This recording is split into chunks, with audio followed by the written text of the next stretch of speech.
2 of the spring split. Copenhagen Wolves on the blue side. First ban out the gate, it will be Lee Sin. So this obviously is not the correct names. We have Giants on the left side here on the blue side. And of course we have MYM on the right side or the red side in this pick and ban phase. Lee Sin first ban. No surprise coming in from MYM in terms of the Rek'Sai, which we will see banned most likely throughout the entire day. Well, you are 2 for 2 thus far. 3 more games to go through. As we have mentioned, Rengar will be the next targeted ban. This is heavy focus onto the junglers for both Giants and MeetYourMakers. And we'll see how MYM responds. So, Giants here knowing that Horo has actually been acting as the shot caller and one of the leaders on MYM, and therefore they start target banning him. We don't actually know in terms of scrims how big of a champion pool Horo has. When he used to play, I mean, there was actually a lot of release from him when he played back in Korea. For now, though, Lee Sin being banned away, of course, one of his main champions as well. And the Rengar, which we saw Reignover play just before, and doing a fantastic job. Yeah, that's definitely the case. Once again, slow picks and bans starting off the gate here between Giants and MYM. We will keep you updated with the bans. It was Azir for MYM as their second. The third and final ban from Giants is Janna. And MeetYourMakers are running down the clock for their final ban. Yeah, look at the last game we had here. Azir was actually open, and he wasn't picked by any team. Now was open as well, wasn't picked either, which is a little bit surprising, seeing as they've been considered 2 of the best picks and almost constantly banned in both Korea and China, leading up to the LCS starting here. Once again, Gnar is open, Lissandra is an option as well, if Giants wants to first pick it. Well, just to mention the last ban from MYM, it is Jarvan the 4th.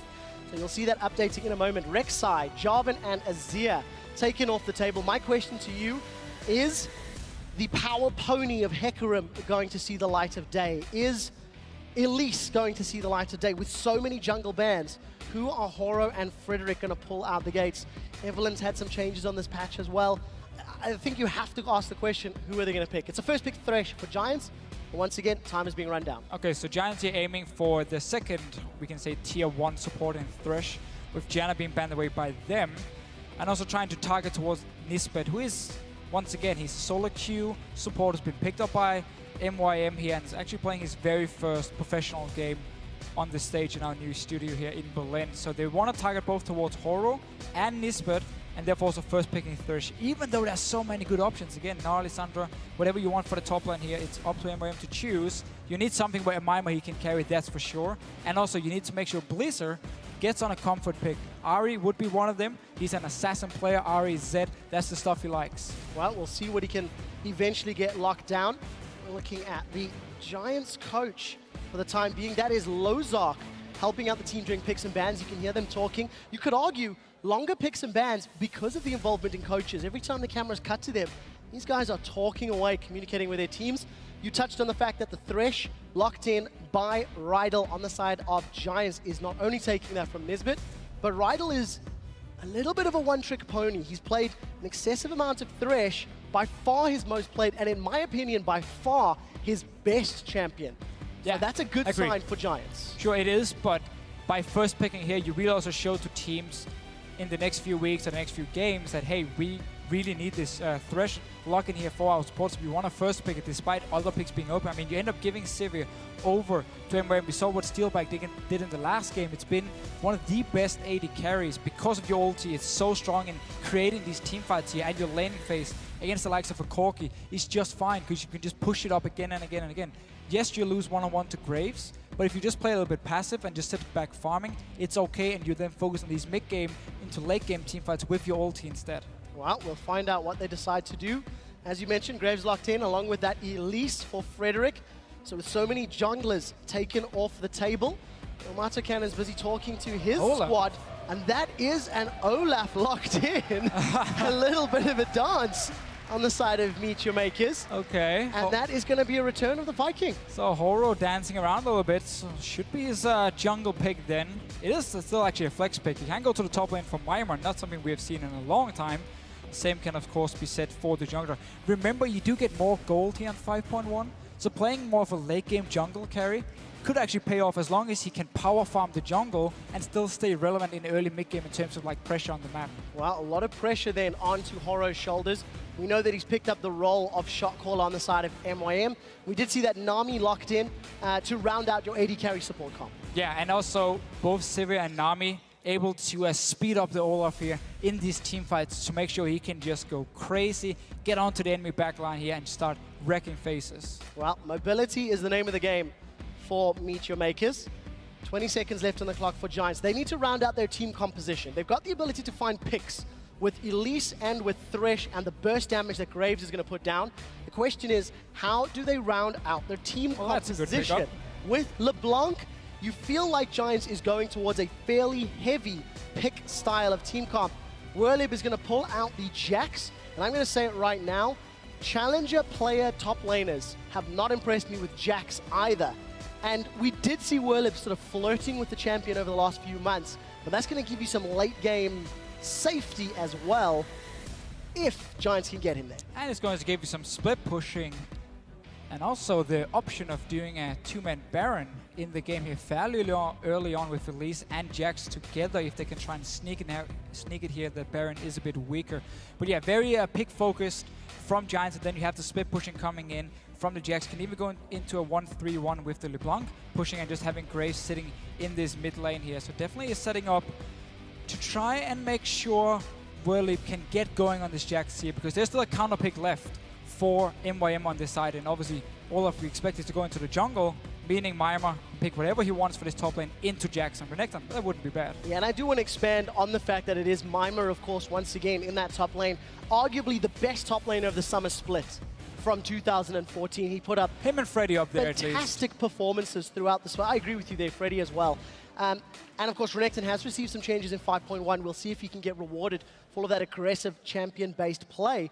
But it also puts pressure on Werlib. The early game is going to be so difficult for that Jax against the bully that is Renekton. Yeah, it's going to be a tough early game for him, but if you manage to survive the laning phase, we know a Jax will completely outscale Renekton. And that's basically it here for MYM. There's a lot of mid-game power, but you will get outscaled going into the late game here. Both the Graves and the Jax, of course, will become very, very hard to deal with. So we're going to have to see some of the same performance that Fnatic pulled off here, where you are playing very aggressive early. You use the Sivir ulti, your high mobility on the Olaf as well to create these picks, get the objectives, and don't let this Jax go to late game. No, definitely not the case. MYM will need to channel a little bit of Fnatic's decision-making and aggressive playmaking with this high mobility comp of theirs. And if they do, they could run circles around Giants in the opening minutes. We will, of course, be asking you guys to vote at home for which comp you think is going to come out victorious. Both Giants and MYM coming into this game, MeetYourMakers, they've got the replacement mid laner. We'll see who's going to work out. It is Bliza, of course, in place of Corey. Let us know who you think is going to win. There's the team comps. They're on your screens. Tweet us at LOL Esports. Use the hashtags GIAWin or hashtag MYMWin. And we'll see who you guys think will come out ahead. You know, of course, in our new studio here in Berlin, there's the audience. We're about to get into our second game of the day in the spring split here in the European LCS. Gates are down. Giants versus MYM. Let's see who's going to come out victorious. And I don't think Giants could have hoped for a better situation here. You're facing MYM in the first game. They just lost their mid laner, made 2 more changes during the offseason here, getting Horror and, of course, Nisbet for the support roles. So we don't really know what to expect from MYM. We actually have to go back to the comps a little bit, because I was talking about how Giants would really outscale, or at least the Jax would outscale Renekton. That is true, but we also have to look at like the Olaf pick here. Elise is one of the junglers who doesn't really scale into late game. She just becomes a tank and a cocoon bot, basically. She doesn't have an ulti, so there's no chance for her to duel someone like an Olaf in the late game. So MYM, it's actually not like they are going to be much worse going into the late game. It's only the Jax they have to worry about. So we might see Horror pay a lot of attention towards shutting down Werlib early. Well, we'll see how the decision-making falls into place. Not a lot of early aggression this time around. Teams throwing out those wards and setting themselves up for what looks to be standard lanes. No massively deep vision, so nobody expecting those lane swaps. We could see Giants try for a lane swap here to try and save Werlib, but it seems like we will actually have standard lanes, and he's going to do the same thing he did at IM Cologne, where we had the expansion tournament, where he starts Raptors at level 1 on his Jax. He kills them, he gets instant level 2, he goes back to base, buys a second potion or 2 more potions, and then he teleports to the top lane, and that kind of relieves some pressure for him, where Renekton won't just freeze him or push him out of the wave instantly. Well, we'll see if that plan comes into action and if it's actually going to help him out. almost 2 minutes on the clock, so jungle camps are going to be up. This time around, you can see that Audrey and Rydal are actually starting on the Krugs down in the bottom lane. This is smart by Maimer. He knows Whirlip is starting on the Raptor here, so he can actually walk in and stop Frederick from doing this grump. Well, going to get some damage down, at least delay Frederick's lane. And as you mentioned, Whirlip's going to have that advantage on those Raptors. Minions have collapsed in that top lane, and just a little bit of a bother. Maimer playing the annoyance game and keeping Frederick just a little bit slower down. So Mr. Rolls and Nisbet, their lane is pushing a tad heavier. Rydal and Nisbet trading in the bottom lane. Early teleports. Yeah, so Whirlip here going in, just trying to get level 2 from basically the first minion dying, but Maimer should be able to get the same. Just a few minutes here, so Whirlip has to play aggressive now when he has that level advantage early and trying to at least bully Maimer a little bit, maybe force the only potion he's actually sitting on. Well, we'll see how he decides to play it out. Throw ice to the middle lane. Assassin versus Assassin. There's Pepinero taking on Blizzard. This is, of course, stepping into his first professional game on the LCS stage as a substitute, helping out MeetYourMakers. And we need to see how he's going to handle himself. The lane is going to push back in his favor in just a moment or two. Yeah, and it's such a skill matchup in here. If you can actually predict where LeBlanc is jumping with a distortion and you land a charm from Ari, you can win the trades. But otherwise, it's just up to Pepinero here to kind of control when he wants to go in for the trades, because he has that mobility early on, pre-level 6, that Blizzard doesn't have on Ari. And Maimer catching up in levels, actually getting slightly ahead here and instantly bullying out the Jackson. We have to remember, Rector had a few changes here in 5.1. He actually gets more fury now if he trades with the enemy champion, and heals for slightly more as well with an AD ratio now on his Q. It'll be interesting to see how Maimer decides to play this champion out. With all those sweeping changes, just to make him more thematically accurate and more rewarded for playing aggressively in team fights. Stacking it up. Whirlip's got a massive amount of minions to help catch up that CS deficit that he finds himself, but Crystalline Flask is going to keep him topped off fairly well. A very, very slow opening few minutes to these games. Both Giants and MYM coming in to prove that they belong in the LCS.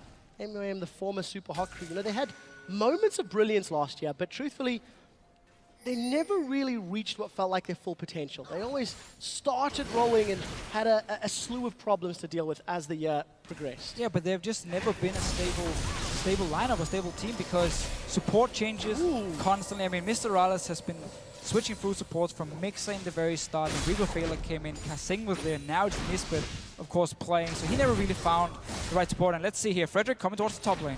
Well, easy slice away from Maimer. I think he still had the dice available if it was needed. Frederick's going to be chilling out in the bush, stood right on top of a ward, so Horo's going to be aware of it. I think you're right, 4 supports in 12 months, that is a lot. We'll see how the synergy works in a minute or two. Horo going to step into play. He does eat a cocoon for his trouble, but Frederick changes to spider form. That's a very good death sentence from Rydal. Going to keep Mr. Rolls on the back foot, and that is why we keep talking about Rydal's stretch. We'll see if he can keep that up. At Expansion Tournament, he landed a ton of death sentences. Definitely his best champion, no question. That's also why you first pick it, and actually leave up so many strong picks for MYM on the other hand. Maimer now, they want to go for this fight, but there's so many minions and they don't actually know where Frederick is, so they want to be careful, don't want to take too much minion damage and then get counter-ganked at the same time. And Frederick showing himself want to push out the wave here, so Whirlip can go back to base and shop. He doesn't have teleport ready just yet though. We're still staying around. Keep your eyes on the different jungle items. Horo has gone for that Stalker's Blade. Pepinero again jumping into Blizzard, but that was a good charm. That's going to prevent further damage. Blizzard's running out of mana though. And as it stands, it's fairly even in the mid lane. However, Pepinero is slowly pulling himself ahead. This is actually a good confidence game for Peppy, considering he's coming up against a sort of substitute player and he's going to have the backing of a well-practiced team. Very, very true, but actually trading okay Blizzard in this mid lane. Again, this is his very first game, professional game actually.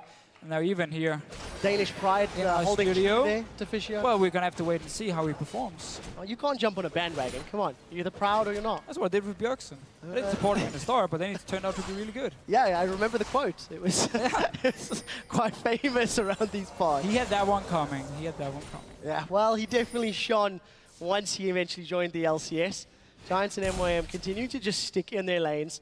Horo and Frederick have shown their face in the top lane, mostly to wave, throw some high fives around and keep chilling. Maimer now comes back to lane. He's got the pickaxe, he's got the longsword. He'll be coming up against the double Doran's blades of Whirlip. And a tentative passive start from these teams. I think you can sort of feel the tension that these squads have on their shoulders right now. Yeah, and Horo once again, he's staying towards the top side. Oh, he's actually flashing in. That was a flash forward. Spirit rushes up. Ignite was ticking away, and we do see Pepinero manages to get out safely.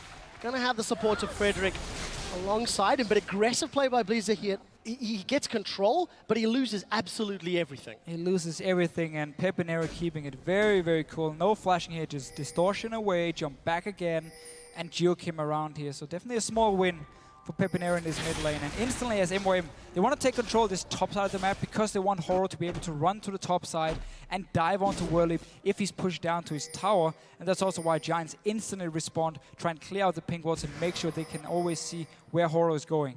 Right, we'll see if that's going to help them out. Going on to the 8-minute mark, and neither of these junglers having any sort of impact. This has to at least favor Horo's Olaf somewhat. Got himself a couple of CS. He's not been bullied. Oh yeah, he's massively gone out around. He's very, very happy with the comings and goings of the Giants jungler. Frederick has been bullied quite often. I mean, Mima, starting from very early on when Mima interrupted his Gromp, and we saw Horo sort of counter-ganking as well. If Horo can get to his late game point as well, I mean, he will be able to just run in at Adri here on the Graves, and there's nothing that can stop him. He has all the speed ups he needs. Didn't even have to run Ghost because he has Sivir on his team, even the Nami, providing even more movement speed for him, so he could run the Flash. And just been happy sitting and farming, getting his level 6 very, very soon, and then we can see some action happening. Well, we'll see. You know, we're talking about Pepinero, and we're talking about Whirlip from the expansion tournament, and Whirlip really stepped up. Pepinero, he wasn't the same carry that he was during the online stages of the tournament, as we've already mentioned, but to contrast Whirlip's numbers in his wins against Reason and his losses against H2K, he went from a 4.7, oh, we'll get to that in a second, as Mima's going to be in trouble, forced to throw down the Dominus, and the wet noodle fight turns into a steel concrete fight. Pepinero comes in, Ignite's going to pick it up, and I did not expect him to stick around for the entire kill. But a very good roam from Pepe. Yeah, not a single ward from MYM on this top side right now here, so Pepinero could roam up.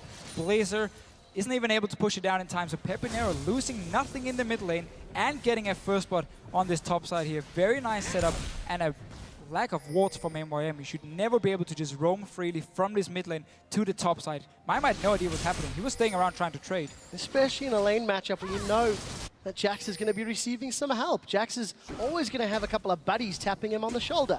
Always looking for the undertow, does not connect with Frederick's Elise, so decides to back away.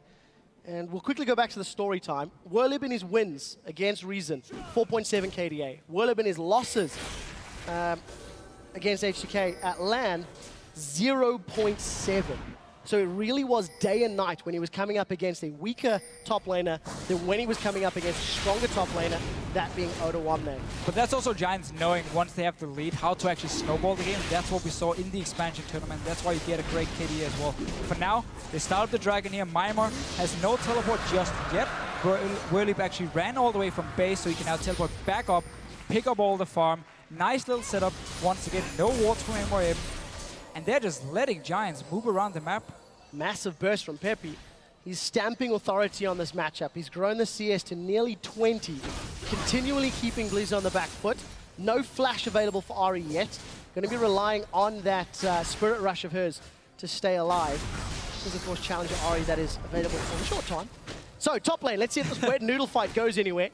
Whirlip and Mima. Mima a tad more tentative this time round. I think he wasn't expecting the damage. Whirlip goes in. Counter-Strike's going to be available. He stuns the Crocodile up. Dominus is thrown down. They're going to trade, and Whirlip with the Cutlass. Yeah, Mima 1v1ing Mima. already falling behind here and just taking the wrong trades with Whirlip. This is not good for him. I know this is a very obvious statement, and yes, getting 2 kills early on is not good, but when you're Renekton and pick, which won't really have much of an impact late game other than just being a tank who can run and try and stun a target, that's about it. Against the Jax who can split push and you have nothing to stop him. I mean, Olaf isn't going to run up and stop the Jax, the jungle Olaf here, so there's nothing to stop Whirlip in the late game. And he's taking these one-on-one fights and he's just winning them, dodging around all the damage. Mimar overextending. Not using his ulti, they started the trade, saving it in the very end, and just ends up dying for it. Yeah, second time that we've seen those fights breaking out. I'm not going to get surprised by the third time round it happens, but A smaller CS advantage in favor of Jax in the top lane. Needlessly large rods picked up for both of these mid laners. And look at Nisbet in the river. And look at right lane, the top lane instead. Forget about Nisbet. Instead, though, setting up for a potential counter gank. In case Horo wants to show up, or at least want to start his own gank and give Werlip another kill. This again, once Werlip gets a good start, the entire Giants team just want to try and snowball him. Well, Mima seems to be very, very far. Let's look for the initiation. Blaze available, Counter-Strike's available, Slice was used, Dice now used as well. Werlip, he flashes, he stuns, Death Sentence connects. This should be an easy kill. Box goes down in case it was needed. And Giants put a gigantic foot on top of Mima, shutting him down. Oh, it's not over yet. Adri may be in trouble. MYM looking for a reply. Can they get on the board? Chilling Smite comes out, and Adri just dashes away. Fairly easy. MYM going to get some presence on the tower. Just good timing by Giants here. They actually had the bottom wave pushed up when Ryder decides to recall and then roam up, and he's in the mid lane now. Absolutely everything misses. We don't see any of those spell shots connecting, and Blizzard manages to sidestep. Mr. Rolls will secure the first tower of the game. MeetYourMakers close that gold gap. Eventually, there we go. And both the teams here, both the teams actually trading deep wards in the enemy jungle around the red buff. We see from Giants, of course, on the top side, from MWM on the bottom side. As soon as they saw right in the top lane, moved in with Nisbet. Mima once again is in trouble. I mean, he's so weak. That was a lot of damage from Frederick. And you look at his itemization. Gone for the Sight Stone before completing his enchantment on that jungle item. Already able to burst down Mima, of course, with a Chain Vest. No MR to speak of. Giants are slowly pulling ahead. And with a 2-0-1 Jax, you have to ask yourself, can they make use of the split pushing power? Top tower should fall shortly. There it goes. And how does Giants handle the 1-4 push? Trying to cast my mind back. I think if memory serves, Gamers 2 with Ocelot tried to do that at a similar stage in the online tournament, and they weren't able to make use of a fed, powerful Jax. Giants on LCS stage, and that's why they're not in the LCS. And that's why they're not in the LCS. Let's see what MYM can do.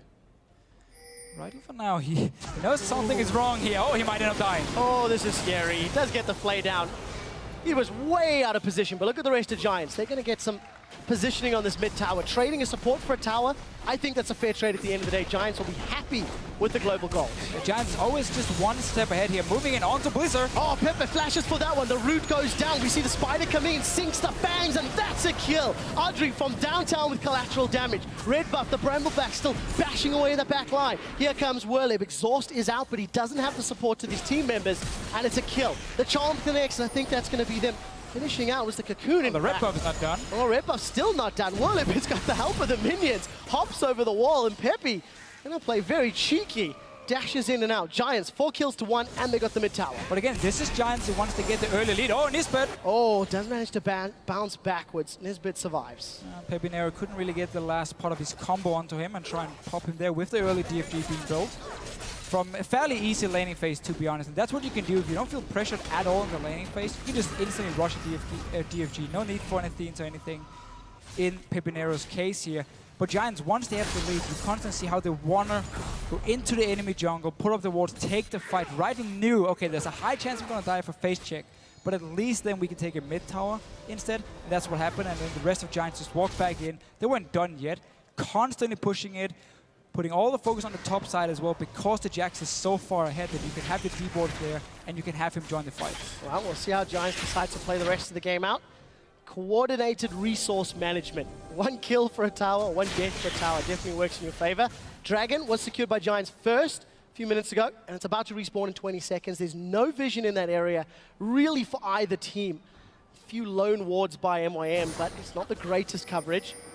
And you anticipate that Giants will be trying to set up. MYM have got the makings of a death bush, but not a lot of numbers. Oh, so this is obviously one of their bad things if you put all your focus on the top side of the map, is you lose control of the dragon. And that's why MYM has been able to place all these walls around it here. Pepinero, though, look at that piece of Nisbet again. But the chains do not connect. So that means Nisbet gets away with his life. Exhaust is not available. Tidal Wave has just come up. Just kind of fighting in the top lane. Werlip has his teleport ready, so if he decides to back away, Giants can actually start the dragon, and Mima won't be able to respond. They should do it right now if they want to force a team fight. Yeah, not the longest cooldown though for Mima, so that window of opportunity is going to shrink very, very quickly. Blizzard continues to get bullied around that mid lane. 30 CS behind at this stage. And Giants, they are forcing the Dragon. Still no teleport for Mima, so it is like you're talking about. It's the right call. It's definitely the right call here. Knowing there's no teleport just yet for Mima. If MYM wants to try and fight for this one, well, they're going to be in a disadvantage. So smart enough by them. They back away, and Giants, full control.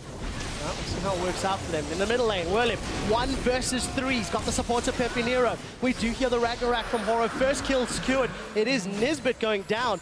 And what was a 1v3 to start, 2v3 to finish. Giants get Dragon and a kill. And again, Whirlip, he roams down from the top lane because he had pushed it all the way into the enemy tower, and then he just teleports up because the global objective is gone. You don't need your teleport for Dragon the next 6 minutes anyway. Just go top lane, pick up some more farm, and constantly make sure you get into your Trinity Force and further in King Point. Oh, we'll see if Pepinero can get away. Blizzard dashes for Pepe. He goes back in, tries to get damage down. That was a mistake, and Pepe gives up a kill to Blizzard. So it looked pretty fun. He tried to dodge around the charm by dashing back, ends up dying instead. Blizzard finally able to pick up a kill on Pepinero. 2-1 actually. He's been one of the few positive things for MYM so far in this RE, at least in terms of the kills he's been able to pick up. Yeah. His laning phase was very, very shaky. Positive's a strong word, I think, Deficio. Okay. Danish pride is clouding your vision, I think. But yes, 2-1 is still 40 CS down. We do see the enchantment for Frederick. It has been picked up. We'll get to that in a second. He's about to find some trouble. Horo and Nisbet gonna run in, sings his bangs. Nisbet gets caught. Horo gets pulled backwards. Frederick can Rydle. That's a flash flay. We did see the collateral damage from Audrey, and 2 more kills to Giants. 1 for Frederick, 1 for Audrey. It's 7-2. And a gigantic lead for the Spanish Armada. Just reading MYM like a book right here. Waiting for him to come down to gank the bottom lane. 2 easy kills. Straight into the enemy jungle once again. Place your deep wards. You have a side storm. Early build on Frederick. Just a smart choice by him as well. Knowing, okay, we're winning the early game here. Let me get this early side storm so I can really dominate the map together with my support in terms of the wards. Approaching 20 minutes. Approaching 5,000 gold. 3 towers to 1. 2 dragons to 0. Trinity Force Cutlass for this Jax. Juggernaut in the hands of Frederick's Elise. You can also see DFG making a death cap for Pepinero. It's just really, really big item spikes. Giants are getting to the point where they're nearly a full item ahead in some of their carry rolls. And you're making sure the enemy Olaf here can't really farm anything because you just take everything in his jungle, then you back away. Once it respawns, you walk in, take it one more time. And Horo's now forced to actually try and find farm in the lanes instead, where he's taking it away from someone like Blazer or maybe even Mr. Rales, who both need their farm if MYM needs to come back in this game. It's going to have to be a whole lot of mistakes from Giants, I feel, for MYM to come back in this matchup. About 20 seconds, sorry, a few minutes until Dragon comes back up. Giants have got the first 2. Uncontested, completely uncontested. And with the timing, with the control that they've got in the game, you have to feel that Giants are just going to continue to strangle the life out of MYM. Pepinero steps forward, does it to charm actually. Decides to go aggressive and doesn't manage to lock Blizzard down those ethereal chains. So he gets away cleanly. But that's a very aggressive LeBlanc that we've seen from Pepe. I want to see Giants pick up a few more pink wards now, though. They have such a big lead. Use them to really force MYM away from their own jungle. For now, at least. Horo is staying around his red buff. Might not be the smartest choice because everyone from Giants is moving in. Well, let's see where they decide to go. Last time around, they invaded the blue buff quite extensively. They've got inner turrets to push onto. Whirlip is continuing to split push up in that top lane. He's definitely got the ability to outduel Mima's Renekton. Mima, of course, gone for early sun. Mima's got himself an early Sunfire Cave. That's definitely not traditional on top laners that we're seeing these days. Maybe feeling the pinch, feeling the pressure. Well, another buff steal from Giants. It's rare to add to the collection. Yeah, well, difference for MYM, knowing this time around they can't fight, and Giants will be there. Onto Mima again. Oh, that's going to be a dead crocodile. He just gets minced, shredded, skinned, and Giants turn their attention to the tower. Pepe going to play the distraction game, and Giants take a tower after an easily coordinated dive. So the Sunfire you were talking about just before here for Mima, it's just him trying to say, I need some power right now. It is cheaper than the Radiant's Open, but also weaker in the late game. But it gives him a bit of an earlier spike and some tankiness, which, as you can see, he needs, even though it's not enough against 4 members here. Well, Renekton pick is not working out That was, of course, meant to be the counter to Jax, but he never really got a chance to bully him around. A few times he did, well, he came out ahead. So Blizzard manages to get away from Pepe's burst. 3-1-1 on that LeBlanc. Still got himself nearly 40 CS advantage. Actually picked up an amp tome in the background to add to the needlessly large rod, so still saving some more cash. And 8-2, this is just a Giants stomp, to be fair. It is. They got the first few kills and they've just been rolling over MeetYourMakers. Pepe wants to blow somebody up. Again, the only thing they need to do different is just get a few more big wards here so you can actually deny wards from him and avoid... Oh! Okay, you can also just kill people. Oh, let's see what Horo can do. He's looking for Pepe. He throws down the vicious strikes and does connect with the undertow. So 1 for 1 at the end of the day. A couple of assists on the side of MYM, but Pepe knows it's all alone. He just goes in, like, under the tower, just 1v3, doesn't even matter. The rest of his team are running from base. He doesn't care. He does not care, just diving Blizzard in the background. That's going to be a difficult one to overcome if you're Blizzard for your first game on the stage, first game with this team after being subbed in to suboptimal circumstances. So Death Cape was completed now for Pepe. He's going to have even more burst. He's sitting on almost 500 AP with At 22 minutes in. He has the 6% from the Dragon, and of course Death Cap being completed. Codex as well, getting some more cooldown reduction. Pepe is looking pretty good. And you're also seeing Frederick even going for the damage route. Grabbing himself a Haunting Guys. Again, that's just snowball in the game now. That's just completely snowball in the game. You've got this much of a lead, why not? So Dragon is up. Look at the vision for Giants in the bottom half of the map. It's relatively deep in MYM's jungle. They've got some good wards up towards that wolf camp. Nobody from MeetYourMakers is responding. The Giants are going to secure their 3rd Dragon of the game. And they're just going to keep going. They're just going to keep pushing at this stage. There's no one that can stop Jax. There's no one that can survive Pepe. Audrey and Rydell aren't even needed at this point, but you expect they'll carry pretty hard as well. Yeah, Phantom Dance almost completed for Audrey here. And again, extremely strong as well. Horo, let's see if he can survive. Oh, this is going to be a horrific amount of damage. DFG came too late. Too late indeed. Pepe not going to be impressed with that one. But the damage into Horo pushes him away. Minion wave in the bottom lane. Giants are going to steal another blue buff. And we'll see. They should be able to get the bottom in a turret, despite the fact Mr. Rolls is able to sort of solo push that top lane. That's a small solace for MeetYourMakers. But the team that we weren't expecting a whole lot of from Giants has performed well. Despite the fact MYM have got that substitution, Giants have come in. They've played controlled and coordinated. It's not flashy. It's not dramatic. But it is controlled, you can't deny it. I just love the way they focus on Whirly in the start here, knowing he's the guy we need to get ahead, and as soon as he got the first kill, or Pepinero walked up and got the first kill, Whirly just handled everything on his own. Let's see, Blazer, and for Pepinero again. Oh, does get the DFG down. Here comes Pepe in the background. Horo's coming to help out. Good shot from Horo, managing to predict Pepe's movements. Pepinero needs to be a little bit careful, though. I mean, this is not the first time he's been caught out. I mean, 3 deaths now from him, and every single one has either been Blazer jumping him, and then he has to like distortion around and ends up dying, or just him diving in by himself, because it means now MYM picking up a tower. Yeah, more importantly than the death itself is the global gold that the tower is going to give you. So MYM clawback, they were about 8k gold down a few minutes ago. It's now down to 4,500, 5,000. It's not as terrifying. The problem that they have, how do they deal with Jax? Blade of the Ruin King completed, Trinity Force completed. Jax is terrifying, and Deficio, you talked about a 2-man Baron earlier in the game, 5.1. Yes. Baron is weaker than 421, and look at this.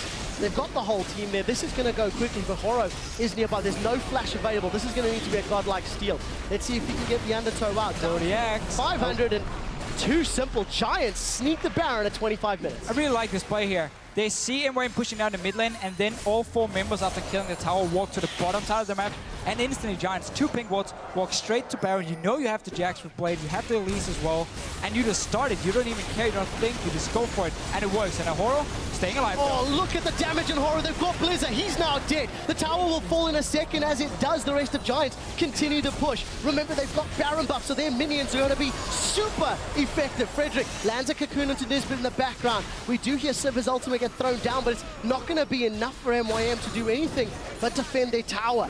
Audrey is not bashing away on the tower just yet. Pepe jumps in. He blows Horo up. And that's a dead Viking. Giants waiting for more minions. Look at the top. They can rotate if they want to. Pepe dashes forward again. And Giants are looking to strangle the life out of MYM. No need to rotate to the top in here. Just take down his mid turret, or it takes some more kills. That's going to be a dead Mima. Whirlip flashes forward. That's a double counter-strike. Double kill. Gonna close it out for the triple. Inhibitor turret is down. And that's how you get a good fall. KDA. There's still minions pushing forward. Giants, what do they want to do? Where do they want to send their targets? They're pushing onto Nexus turrets. The burst onto Blizzard is huge. Nexus turret number 1 drops. Nexus turret number 2 is being focused down. 27 minutes on the clock. That's going to be another stun for Whirlip. He gets dropped in the background. It's too little. It's too late. Giants are looking to put a gigantic stamp on the win. They get the Nexus.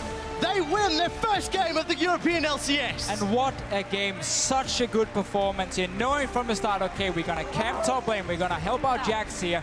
Give him the lead he needs. And then Whirlip, he just ran with it like he dominated Mima. The top laner we talked about, who surprised us the most last year in the summer split. Mima stepping it up big time. Whirlip here on Jax, destroying him. Pepe Nero, of course, in the mid lane. Had a fairly easy time laning-wise against Blizzard. Did get caught out a few times. Happens. I mean, you want to really try and impress some people here at the start. Pepe was pulling out a few swag moves there throughout the game. You got to give some credit there. Tofiscio, coming into this week, you were getting nervous about potential game times. And we've had 2 relatively quick, controlled wins. Teams in the EU LCS look like they can close games. Hell, it's not a big sample size, so maybe I'm getting too excited. 2 games. But it still counts. It still counts. We saw the early Baron, and that's what happened here in 5.1. Because the Baron is so much weaker, if you have that big of a lead early on, you can start it. The enemy team can't really react in time and go and stop you, so you pick up the Baron, and that's what Giants use to just push all the way down. You couldn't do